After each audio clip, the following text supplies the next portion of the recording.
అందరికీ నమస్కారం.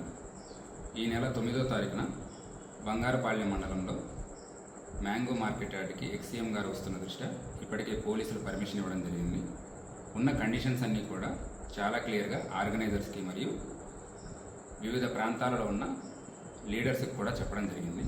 అయినప్పటికీ కూడా ఇప్పటికీ మండల స్థాయిలోనూ మరియు అసెంబ్లీ కాన్స్టిట్యున్సీ స్థాయిలో కూడా ఎక్కువ సంఖ్యలో మొబిలైజ్ చేయాలని చూస్తున్నారు. ఫీల్డ్ లెవెల్లో మేము ఇన్ఫర్మేషన్ తీసుకున్న తర్వాత ఇప్పటికీ కూడా సుమారుగా పొంగనూరు నుంచి 4,000 మందిని, పూతలపట్టు నుంచి 9,000 మందిని, చిత్తూరు నుంచి 5,000 మందిని, పలమనేరు నియోజకవర్గం నుంచి 4,000 మందిని కూడా మొబిలైజ్ చేయాలని చూస్తున్నారు. పోలీసులు ఎంతగా చెప్పిన తర్వాత కూడా బైక్స్లో మొబిలైజ్ చేస్తామని అన్ని రకాలుగా ట్రై చేస్తున్నారు.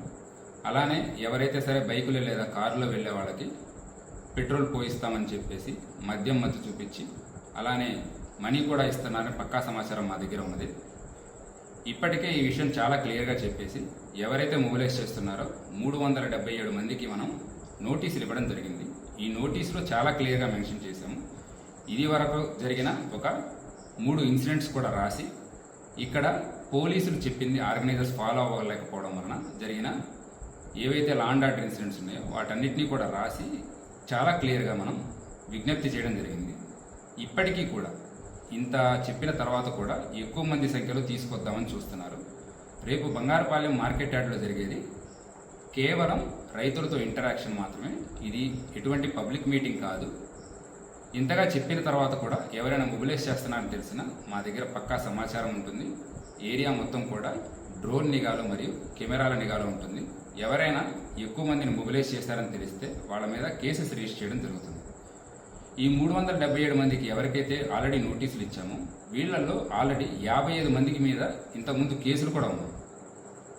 సో రౌడీ షీటర్స్ కూడా కొంతమంది ఆల్రెడీ ఇన్వాల్వ్ అవుతున్నారు. ఆ పక్కా సమాచారం మా దగ్గర ఉన్నది.